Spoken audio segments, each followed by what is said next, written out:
lát đi. Dàn lát đi.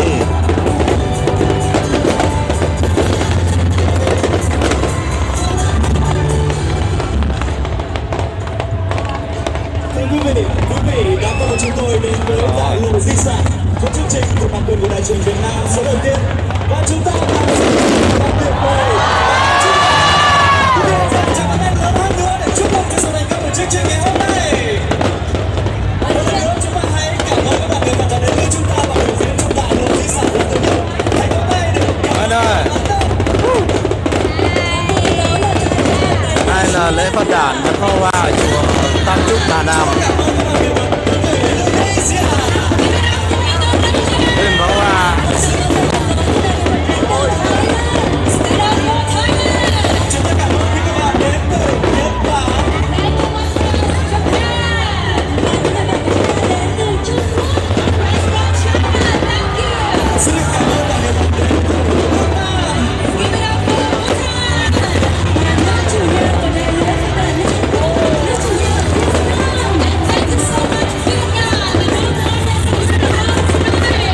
Đây, chúc mừng ngày lễ phát đản Việt Nam.